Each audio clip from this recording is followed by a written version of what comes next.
Hello friends, இன்றைக்கி நம்ம சாதத்தில் போட்டு சாப்பிட்ற மாதிரி நுரையீரல் குழம்பு செய்ய போகிறோம். குக்கரில் எண்ணெய் சூடானதும் பட்டை, கிராம்பு, சோம்பு சேர்த்துக்குங்க. இது கூட பொரியாக நறுக்குன 2 பெரிய வெங்காயம் சேர்த்துக்குங்க. 2 கொத்து கருவேப்பிலை சேர்த்துக்குங்க. வெங்காயம் வதங்கினதும் இஞ்சி பூண்டு பேஸ்ட் சேர்த்துக்குங்க. எல்லாம் வதங்கிறதுக்குள்ளே 4-5 பெரிய வெங்காயம், 2 காஞ்ச மிளகாய் சேர்த்துட்டு நல்லா அரைச்சி எடுத்துக்குங்க. இஞ்சி பூண்டு வதங்கினதும் அரைச்ச விழுதை இதில் சேர்த்துக்குங்க. பச்சை வாசனை போகிற வரைக்கும் வதங்கட்டும். பொடியாக நறுக்குன 4-5 தக்காளி சேர்த்துக்கோங்க. இதெல்லாம் நல்லா வதங்கி எண்ணெய் தெளிஞ்சு வந்ததும் க்ளீன் பண்ணி வச்சுருக்க நுரையீரலை இதில் சேர்த்துக்குங்க. கொஞ்சம் மஞ்சத்தூள், தேவையான அளவுக்கு கல்லுப்பு சேர்த்துக்குங்க. நுரையீரலில் மஞ்சளும் உப்பு கூட சேர்த்து நல்லா கிளறி விட்டுருங்க.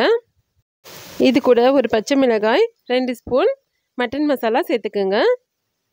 தண்ணி சேர்க்காம அப்படியே மூடி வச்சுருங்க. கொஞ்சம் நேரம் வதங்கட்டும். நுரையீரல் சுருங்கி வந்ததும் காரத்துக்கு ஏற்ற மாதிரி குழம்பு மிளகாய் தூள் சேர்த்துக்குங்க. குழம்பு எந்த அளவுக்கு திக்காக வேணுமோ அந்த அளவுக்கு தண்ணி சேர்த்துக்குங்க. தண்ணி கொஞ்சமாக சேர்த்தாவே போதும். நுரையீரலே நிறைய தண்ணி இருக்கும்.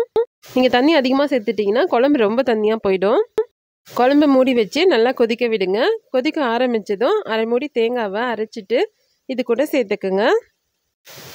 தேங்காய் சேர்த்து கிளறி விட்டுட்டு கொஞ்சம் மிளகுத்தூளும் கொத்தமல்லி தலையும் சேர்த்துக்குங்க.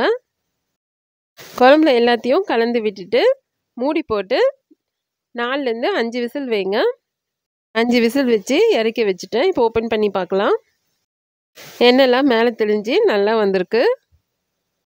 சூப்பரான நுரையீரல் கிரேவி ரெடி ஆயிடுச்சு. சாதத்தில் பிசைஞ்சு சாப்பிட்றதுக்கு இது ரொம்ப நல்லாயிருக்கும். நீங்களும் இந்த மாதிரி ட்ரை பண்ணி பாருங்கள். மறக்காமல் சேனலை சப்ஸ்கிரைப் பண்ணுங்கள். தேங்க்யூ.